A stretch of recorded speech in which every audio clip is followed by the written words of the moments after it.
come. She was gonna take on the world now. She'll be the same person. It was the guy who pretty much ruined the whole thing. Okay, we ready? Yeah. Okay, guys, we're going to start up here again. This will be with Chris Bailey of Take on the World Conferences and now Take on the World TV on YouTube. And so he's got a presentation, and then I believe Liz will also have some things to share. After that, we'll take another little break. We'll see how much time we have. We may try to do some type of a panel discussion with the speakers and myself. We'll just play that by ear. We're nice and flexible here. So, Chris Bailey. Awesome. Well, thanks, guys. Well, I follow a ex-Army mechanic and a like 38-year pro photographer. So No pressure. I'm really nobody. And Nate is a like 26 year vet as a. Am I right in that? 26 year vet as a pastor. So yeah, today's presentation is from a show that was, we started off with really bad technical issues today, of course. That's how all of our shows on, if you watch them, Flat Out Insights were all nothing but... It's a tradition. Yes, it is, right? I don't think, but the first time we did this, nobody even saw, this was the only screen they saw. So this was the whole presentation, this, and then my annoying voice the whole time. And Michael was actually, he used a computer screen in a YouTube video to show his PowerPoint, and everything was backwards on the screen. So, hey, that's how it goes. So today, I've done an expanded version of an episode we did a year ago to the date. So, wow. So I'm just bringing back old stuff. So, Nice. but it's actually really cool. And the topic is a topic that, both Michael and Daryl talked about, but it's from a perspective of where we're at today and sort of a really cool history dealing with our area. So I think this is kind of fitting, and yeah, so let's go ahead and just jump in. And so I titled this one called Centered and Still, and forgive me, I'm not a public speaker, so I will mess up this thing continually. So those of you guys who don't know, most people, it's funny, I speak to people all the time, and when I talk about geocentric and heliocentric, they have no clue even what the heliocentric model even is. So they're like, well, what are you talking about, right? That's probably something they learned 40, 50 years ago, right? They don't even know what it is. So here's a little brief overview of what it is in a very basic sense. So in 1543, on his deathbed, Copernicus revealed his third theory, although he didn't do it. Somebody else did because he was passed. And he revealed his third theory of Earth, now known as the heliocentric model. This model not only has its roots in Copernicus' sun-worshipping religion, but really in the occultic astrology of the Greeks, the Romans, the Egyptians. So it predates Copernicus for sure.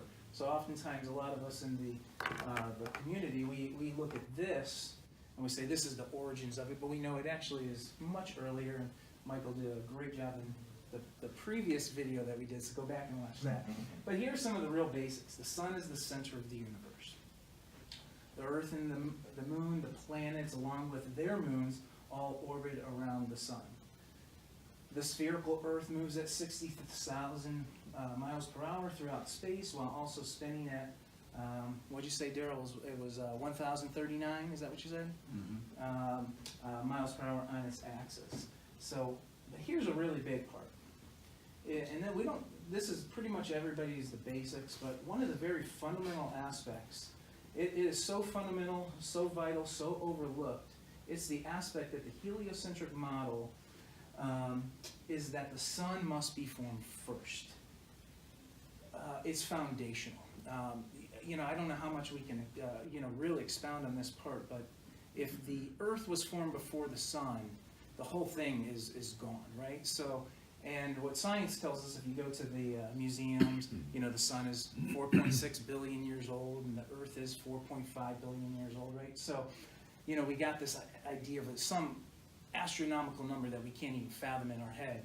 And then they tell us something like, well, the Earth was formed from the young sun and its solar nebulas, and we're all going, yeah, this makes a lot of sense, right?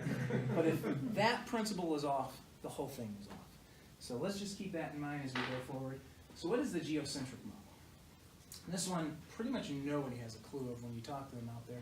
Kind of have a grasp of what the heliocentric model is. We think, sphere Earth, we think those things, so it's pretty simple, right? But this is where it's a complete 100% opposite. The Earth is the center of the universe. The sun, the moon, the stars, the planets, which we call the wandering stars, all orbit around the Earth. The Earth is solid, stable, and unmoving. Historically, this was the predominant description of the cosmos dating back to the ancient civilizations, including Aristotle and Ptolemy. Even you have, during this time of the 1500s, you even have Tycho. He was a famous astronomer. He was defending this geocentric model against a new Copernican model and this system that was coming in place. So that was actually fascinating. There's so much research on that, but we're just doing a really quick touch on what this is. So the beginnings of geocentrism. The flat geocentric model was the dominant view held by Bible believers until the heliocentric model was introduced in 1543.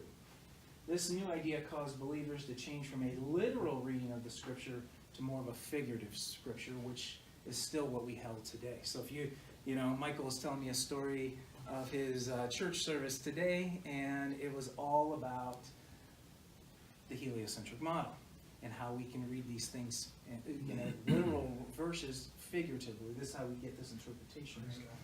So the majority of the Protestants still held on to this geocentric view, even when the flat earth model was still becoming obsolete. So remember, let's take this back.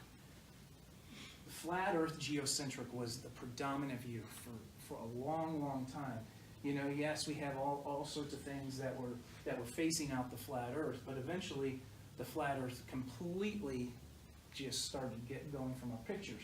There were many people that were still holding on to a geocentric worldview, which would take, if the Earth, put it in the center, it's still a globe, right? So they were just changing their ideas constantly throughout the years. But it was really, about this time in the late 1500s that we started seeing flat Earth. These things start to move out, and then eventually geocentrism started to move out. And you can see really when geocentric really fully came into play out of everybody's eye, which was the Catholic Church. We talked about that earlier. However, they first rejected this Copernican system. When it first came in, they said, we're not going to have anything to do with it. But their only reason was in fear of protest by the Protestants, which they were already dealing with a lot of at that time, right? So that was the major issue why they did not fully adapt this. However, they fully embraced the model by 1632.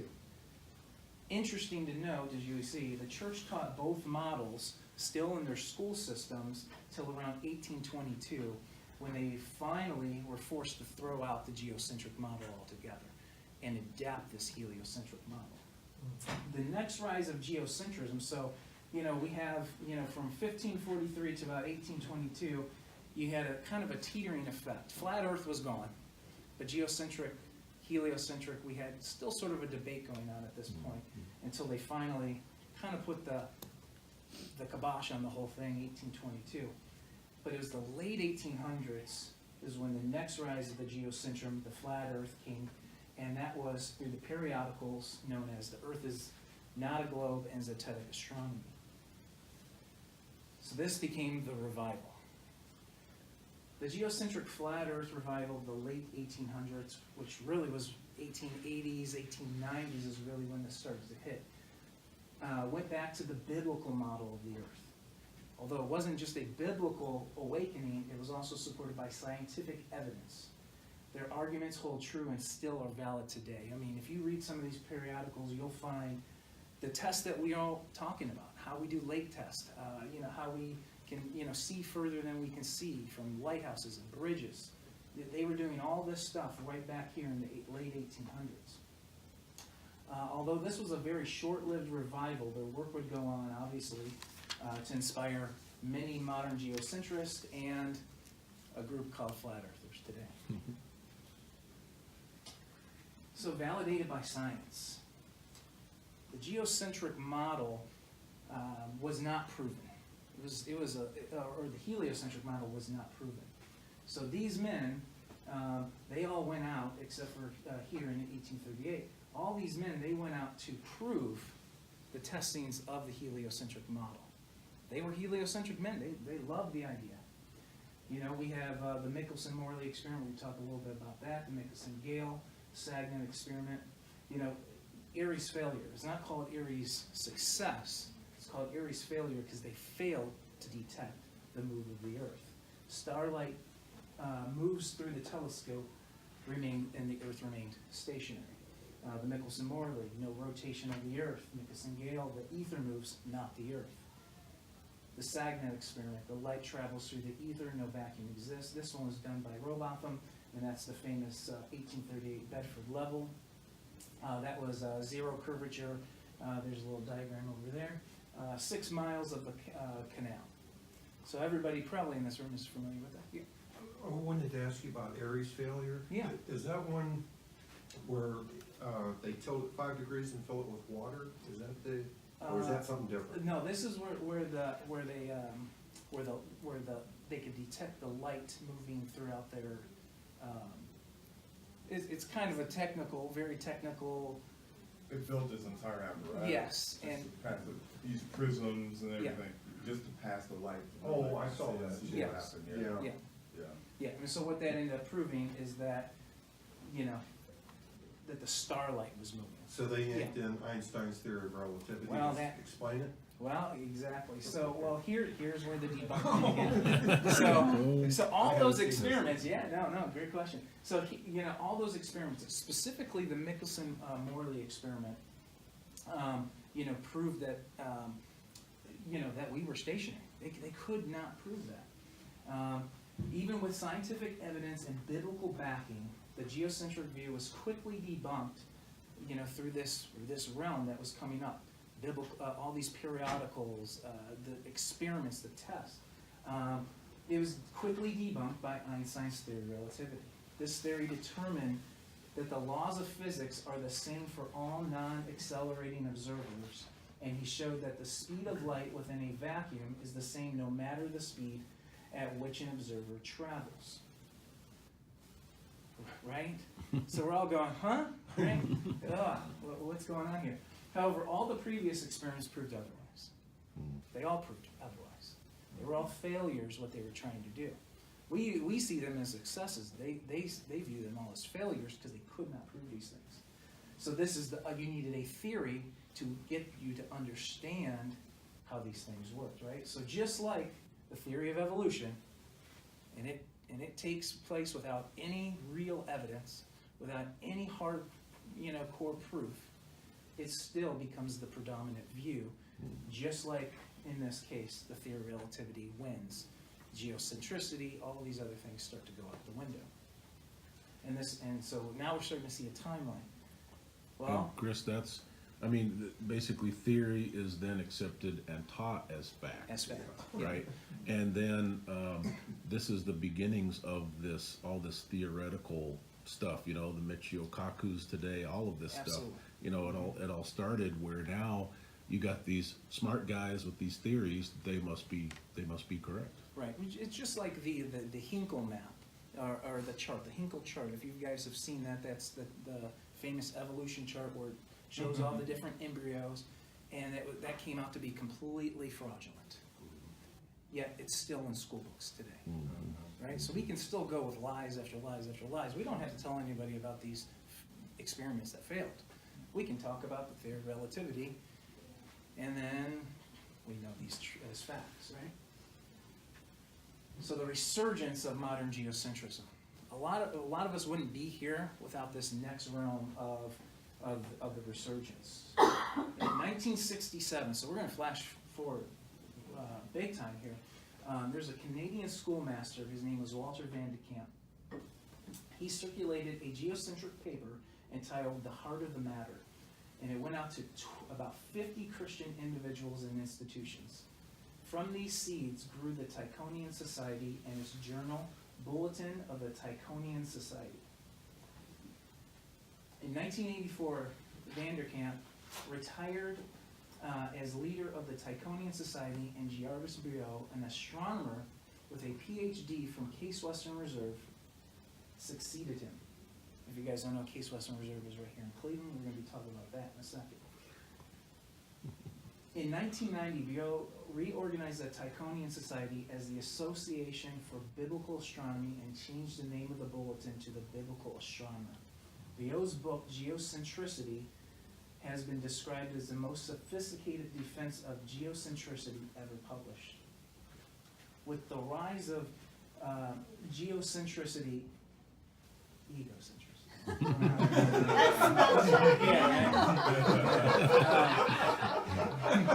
We do have an ego now, right?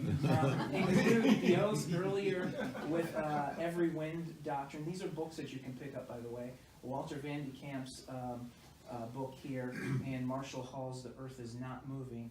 Other modern geocentrists include Malcolm Bowden, James Hanchen, Paul Engler, some other names I'm not sure, but another really prominent one here, which we can't say egocentricity, Robertson Jennings. So I knew I had it in there for a reason. It wasn't a typo. So this is the rise. You know, we wouldn't all be here if it wasn't for the work of these men. They have a piece of the truth, right?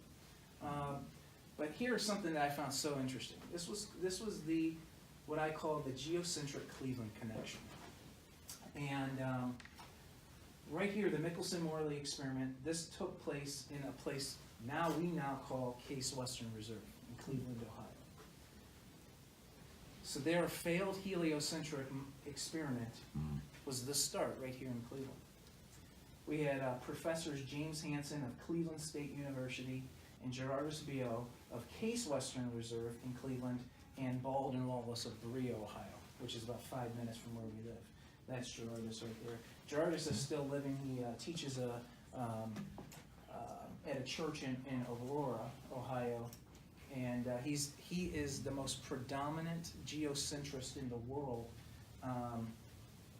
and he termed the phrase geocentricity. And his website's geocentricity.com, and he has a wealth of papers and pamphlets. If you saw on the last slide, he went on to create, after the Tychonian Society, he reorganized it and created the Biblical Astronomer. And this is the publication that ran from 1984, I believe, till the early 2010s.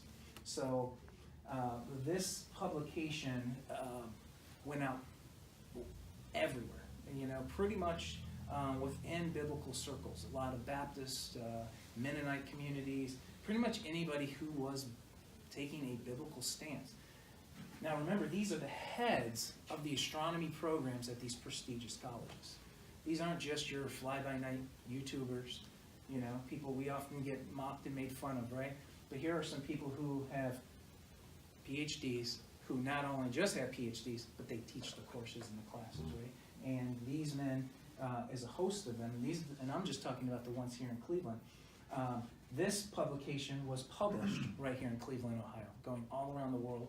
You can still download every single one of them at geocentricity.com. And here's a very interesting one. Heritage Christian School. Why is that so important? Well, I went to that school. Liz went to that school. It's very nice. A few other people that we all kind of may know. Tony Stover went to that school. Our science teacher clearly was under the influence of these men, seen it in Scripture. And he taught from his science class, not only from a biblical perspective, but a scientific perspective, geocentricity. So we learned this. The notes here, we could pass these notes out to you guys. These are some of the notes from the science class. So our instructor actually wrote his own curriculum. He typed it out on a typewriter. Nice. And this book, I was a very good, diligent note-taker student. That was from 1995-96. And it's the whole entire earth science from grade 8, and it is detailed, And the first chapter goes over what is science, and in that first chapter goes over the subliminal messaging of mainstream media. So you start off your Earth Science course with understanding what the media messaging does to you, as an 8th grader. Yeah, and it also lets you know right here, it also tells us something that we found out much later, even though we learned it, that the fallen angels in the scripture fell and created the Nephilim, right? So very interesting. Wait, your science teacher taught you about the Nephilim? He Absolutely. did. Yeah. Didn't really expound on it. Yeah, it was just, these were the giants of old. Yeah. Okay, let's move on. That's really amazing. And I would have learned that book's from 95, 96. I'm a little older than Liz. I went to that school between 1994 and 1997. So I was learning that first right off the bat, 1994. His notes are long gone. And My- that's really amazing, because for most of us, we didn't have that experience. Yeah. In fact, all of these other failures and experience that you gave, because I was a science buff growing up, big sci-fi fan, Star Wars, Star Trek, all of that. I don't remember ever being shown any of those in science, or history or any of that. And so, it goes to show you that there has been a bias leaning towards that. And and if you think about it, the predominant belief system of the scientists who are at the top echelon and the ones who, get the press and all of that, most of them are atheists. So there is a bias towards that. Can I comment? Sure. When I first learned the Earth was flat, I told Maria, Earth's flat, it doesn't move. She said, well, no, of course it doesn't move. I said, what are you talking about? Maria said, oh, I was taught geocentricity in private school. What? You never told me. She said, oh, I thought everyone knew. I said, no. Well, Michael was a great segue to our last Cleveland connection, which is Michael Solomon, Cleveland, Flat Out Insights. You guys can check us out, Flat Out Insights, formerly on NYSTV. Now we're going to be on Take on the World TV. So that was my little plug. And Michael spent all that time talking about the show. So. That's nice. So that's the really cool thing is we're in Oregon, Ohio, not Oregon. Yeah. Yeah. You're in Oregon, not Cleveland. Yeah. Which is super cool though. Our area is so rich in history in regards to at least this geocentric connection. We're going to talk a little bit more about that. So obviously we saw that we were validated by science, failed experiments, experiments revealing different things, right? But I know this is really, you guys couldn't read this. It's nice and big on here, right? So obviously, if I know he's got a shirt on in the back that actually probably has all these on there plus a little bit more. But there's at least 200 verses that reveal our cosmology in Scripture. The overwhelming amount of Scripture that supports the geocentric view is the main reason for the resurgence of at least from the geocentric standpoint. Because of that, I mean, you can see right down here, Bible verses that declare a stationary Earth or a moving sign, at least 67 of the time that this person found this. Bible verses that allude to a moving Earth, 0, right? So nothing, right? The geocentric view is predominantly held by Bible believers who range from evangelicals, Catholics, and parts of Judaism. Due to its dominant view before the invention of the heliocentric model, you will occasionally discover other faiths and cultures supporting a geocentric view even still today. The geocentric view, and this is probably the most important part of why we talk about what we talk about, the geocentric, the flat earth view, is an apologetic defense of the Scripture. This is why we do what we do. That's it. Geocentric gone mainstream. Here's something really interesting. Before FEIC, before Robbie Davidson ever came on the scene, putting together pretty amazing conferences, those questioning the heliocentric model gathered, and get this, at the first annual Catholic Conference on Geocentrism. That was in South Bend, Indiana, November 5th and 6th, 2010. The conference included a number of PhD professors and theologians, all defending the geocentric model with scripture and observable science. You can see a list of some of those speakers that were part of that. The documentaries, The Principle, Galileo Was Wrong, were recently released, and they reveal the pseudoscience of the heliocentric model. Yep. Oh, yeah. Have you been to the conference before, or have you been here? I haven't, but there's at least Oh, the Flat Earth? five people. Yeah. We went. Which one, in Denver? Yeah, we were there in Denver, me and her. Oh, I was just wondering. Yeah. It was pretty good. Yeah. So these films, if you haven't seen these films, now let's back up for just a quick second. So when I'm saying geocentric, these men who are talking about this, who have an aspect of the truth, these men are vastly against flat Earth. Pretty much every single one of these men, at least that I know, from Rick Delano to Robert Sungenis, even Dr. Brielle here in Ohio, but they're against flat Earth. I recognize that name, Robert Sungenis. Yeah, he's the one that did Rob Skiba debate. Rob. Right. Yeah. It is him. I wondered that. Yeah. I thought so, Yeah. and I'm like, wait Yeah. a second. Yeah, But that's he- why I said egocentric. I'm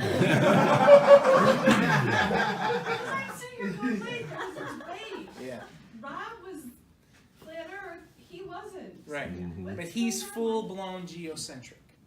That he Makes no believes, sense. It makes he no believes, It and, makes and no we'll sense. talk a little bit more about that. When you're geocentric only, what we grew up knowing in high school and in middle school, we didn't entertain the thought of flat Earth, but we knew that the Earth was the center and it did not move. Scripture 100% supported it. So, but we got some really big problems with that, and we'll show you. So, geocentric it was starting to make a big rise. You can see the date here, right? 2010. These films, they were coming out. They're periodicals that they were putting out. Oh, these guys were ready to launch this, and guess what launched at the same time? That these guys brought back this resurgence. Well, we all know, right? A few years later, yeah. Yeah. Here's some very interesting things. So hopefully this actually works. I mean, so I don't want to do it yet. So here's the problem. So in regards to those that are watching that may be geocentric only, the places that we've come from, those types of things, and I'm going to see if my animation works. It does work. I'm sorry, Yay. Michael. Yours didn't work. So this is the 1990 Earth rotation. This is from the Galileo. They call it the Galileo, right? Of course. This is 1.3 million miles from the Earth. Now, if you ask any geocentric person only who does not believe in a different cosmology, and that's what they believe, they would tell us that was 100% a lie. Right? I don't know what else is on the video, but they know that that's a lie. That's spinning, rotating Earth. So by admission, they've already called NASA, our government, everybody a liar, right? But here's the problem. They can't go to that next step over here, right? Now, here's an image that we've all seen, right? 1972, 97, 2002. Every single one of these pictures look different. Every continent size is different. Everything about these pictures is different. We can't really figure out what the Earth even means. Well, it looks like. But yet they will believe this 100% and not question this. But they will tell us this is a lie, right? When they know, they're going to use all those verses, all those 67 verses at least, to support that their Bible teaches that the Earth does not spin. They're going to support and use all that scientific evidence to support that the Earth doesn't spin. But yet not believe the plausibility that this is also a lie. That's crazy. Remember, the fundamental and vital aspect of the heliocentric model is that the sun must be formed before the Earth. If this foundational principle is off, it's all off. Genesis 1:1. In the beginning, I want you to remember, in the beginning, God created the heaven and the earth. On day 4, he created the sun. That's Genesis 1:14 through 16. If you hold to a heliocentric model as a believer, your stance rejects the opening statement of the scripture. You cannot hold to a heliocentric model and believe that at the same time. You have to reject it. If the opening line is off, then how much of the rest of the book is off? If you're a Bible believer, that's a big question you have to ask. Or you just throw it out. And that's what they've already done for all those years. And hopefully my video works in this, and that would be great. If Genesis 1:1 is off, then so is John 1:1 off. In the beginning was the Word, the Logos. And the Word was with God, and the Word was God. If your model puts the Son first, then by default it rejects the Son that brings salvation. Amen. And if you can't see this, and if your model of your universe, if you're spinning the globe, just by default, it rejects who you believe is your Savior. Because he changes it. And we know who his name is.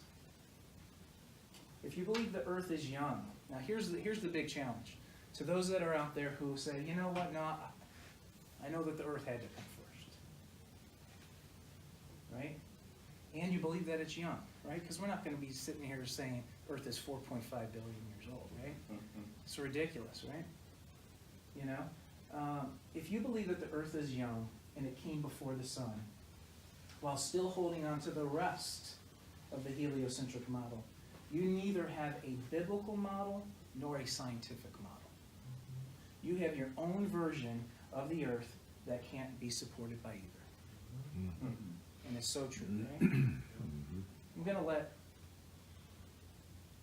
somebody tell us in their own words. Let's see if this works. Sorry, Mike. Make this case that was the beginning and that there had to be something that provoked the beginning. Do you give them an A at least for trying to reconcile faith and reason? I don't think they're reconcilable. What do you mean? Well, so let me say that differently. All efforts that have been invested by brilliant people of the past have failed at that exercise. They just fail. And so the track record is so poor that going forward I have essentially zero confidence, near zero confidence, that there will be fruitful things to emerge from the effort to reconcile them. So, for example, if you knew nothing about science and you read, say, the Bible, the Old Testament, which in Genesis is an account of nature, that's what that is. And I said to you, give me your description of the natural world based only on this. You would say the world was created in 6 days and that stars are just little points of light, much lesser than the sun. And in fact, they can fall out of the sky, right? Because that's what happens during the Revelation. One of the signs that the second coming is that the stars will fall out of the sky and land on earth. So to even write that means you don't know what those things are. You have no concept of what the actual universe is. So everybody who tried to make proclamations about the physical universe based on Bible passages got the wrong answer.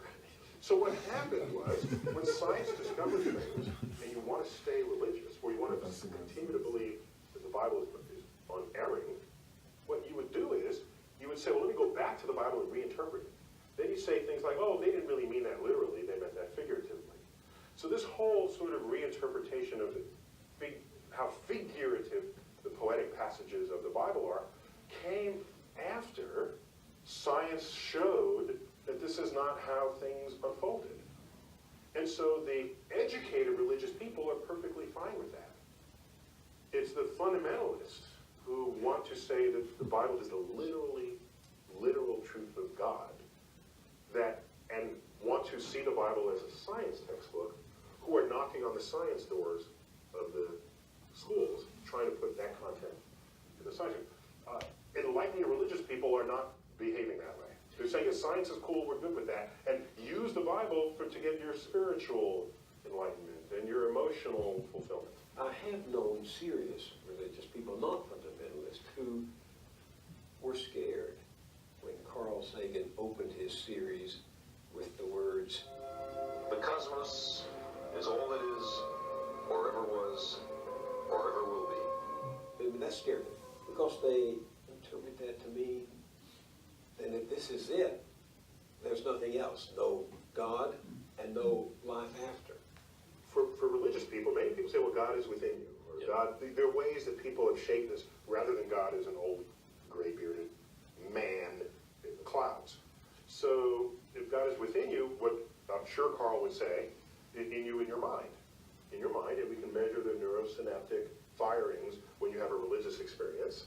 We can tell you where that's happening, when it's happening, what you're feeling like at the time. So your mind, of course, is still within the cosmos. But do you have any sympathy for people who seem to only feel safe in the vastness of the universe you describe in your show, if they can infer a personal God who makes it more hospitable to them, who cares for them? In this, what we tell ourselves is a free country, which means you should have freedom of thought. I don't care what you think. I just don't. Go think whatever you want. Go ahead. Think that there's one God, 2 gods, 10 gods, or no gods. That is what it means to live in a free country. The problem arises is if you have a religious philosophy that is not based in objective realities, that you then want to put in the science classroom. Then I'm going to stand there and say, no, I'm not going to allow you in the science classroom. I'm not telling you what to think. I'm just telling you in the science class, you're not doing science. This is not science. Keep it out. That's when I stand up. Otherwise, go ahead. I'm not telling you how to think. So today you'll have a choice. So if you're watching this and you are at this crossroads, they're unreconcilable. You can't reconcile their science with the scriptures. There's a true science waiting to be held, and it's not the one we've been told. So what we do is we do something to overcome that. So Liz, you can come on up, and we're going to talk a little bit about Take on the World 19 and what that's about. So I'm going to shut up, and Liz can talk a little bit about what Take on the World is and what that's all about. So for the past few years, 2 years. Well, I should say, Yeah. even longer Yeah. than that, we felt a calling. Knowing what we've known for so long and sort of coming to this resurgence, we felt that we had to do something to share it more than just putting our own selves out there. We have to bring people together and educate on a much larger scale. And so we started Take on the World conference. Our first conference was in 2017. It was in Strongsville, Ohio, so not too far. And we brought in a bunch of different speakers. We had about 300 in attendance. And then last year we moved Take on the World 18 to Beulah Beach in Vermilion. We pretty much took a whole entire camp and we had it to ourselves for a whole entire weekend. And we are going back there for 2019. So it is 4 days long of just community and fellowship with one another. And it's not all flat earth. Really the premise of our whole entire conference is literally what it says. We are taking on this world.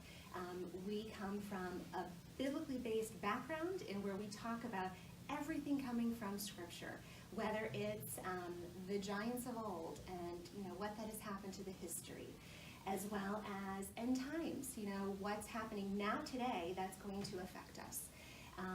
And of course, Flat Earth and our biblical cosmos and everything with it. It's a family event, so it's not just for adults. We have a family, and we really wanted it to be something for kids. There's a lot of homeschoolers that are coming to this revelation and needing a way to have educational materials and a better understanding of how to teach the little ones, taking them out of that indoctrination that's happening in schools today. how we like to say it is, we cover every biblical topic that we've either been lied to or they won't talk to you about in church, right? So, Yeah. which leads us to a host of so many different things. And if anybody has Or that'll been, get you fired from yeah. church. Yeah, so we're gonna get you fired to come, We right? promise not everybody's going to get fired from their jobs for coming. And for example, a lot of people think that we're only cosmology based. We had 70 sessions at Take on the World 18. Only 20 of them were cosmology related. We had so many other topics, from ritual abuse, biblical feast days, you name it, end times. We had so many different topics. Biblical health. That's what me and Liz really do. We do a biblical health show, but so it's a fantastic time, and we can open up, take some questions, and sit back down. So. So you guys grew up geocentric. When did you finally start seeing the flat Earth part?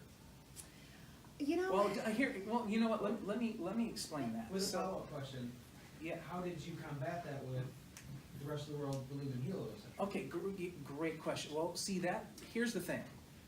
When you are geocentric only, or you understand that geocentric at least is the biblical model, it doesn't change you at all. Doesn't bring you to salvation, doesn't bring you to digging into the scriptures more, doesn't do any of that. It's just sort of one. a secret you hold inside. But it's not even something you even think about. To be honest, you didn't even think about it. You learned it, like Maria learned it. Did it affect us? No. You know what? When people come to their cosmos being completely shattered and changed, when we in this community where we see thousands of testimonies of people coming to grace through faith alone after they discovered the earth is flat, right? How weird is that? It's because the fullness of that truth comes alive. When his word is true, then he becomes true, right? So geocentric wasn't really necessarily enough, and we grew up around it. We watched kids become atheists after learning this stuff. It didn't change their lives at all. We never had to defend it. We never went around going. I did defend it with some of my friends who went to public school. Yeah, there was an interesting thing with Liz and her sister. They had a youth group, and separate from the school and church. And they were mentioning that they were teaching geocentric. And we got laughed at. They're like, "Are you gonna fall off the edge of the earth?" and they orchestrated a debate with the science teacher. The students of the youth group came and defended heliocentric, and I he felt awful for that today. Yeah. I really do. So. Who won? Nobody. They just agreed to disagree. Yeah. And so that's the thing. So all the geocentric things that are just geocentric only, it's a piece of the truth, but you're not seeing this revelation. We're not seeing this awakening to people saying, I want to actually read the word. I want to know him more. When Daryl gets up here and speaks, I want to have a deeper relationship, right? I want to follow his command. We didn't see that, being around geocentric. We know so many people who went to that school who are full-blown atheists now. They learned it. They were even students or not only students, but they were, the children of some of even the teachers. So that truth didn't change anybody. It's a very important piece of the truth, but once that fullness of the truth. So that's the best way that I can answer it. So we held that for a long time. And then it was pretty much when we started to dig into 9/11. 9/11 sort of breaks open everything for you. And you start down that rabbit hole. And going down there brought us to understand the Nephilim fully. And then it was just the next piece. Like, we're watching Rob Skiba, and he's talking about flat Earth. And we're like, yeah, we believe it. Yeah. Oh, makes sense. Well, it didn't take us very long to even come to that because of the geocentric stance, because that shatters the whole paradigm already. And then if you believe actually what the word says, Genesis 1:1, you can't. So now our 6-year-old, we're homeschooling. We're going directly from Genesis, and he picks everything up everywhere we go. That's a lie. That's a lie. Cool. Some will call child abuse. Yeah, different countries, they take them away from you. Yeah, right. Yeah. We're teaching truth from the beginning. Yeah. Bill Nye actually did call it challenge. Yes, he does. Yeah. He did say that. And he also said the world is an enclosed system. So he can't get his facts straight. Yeah. Yeah.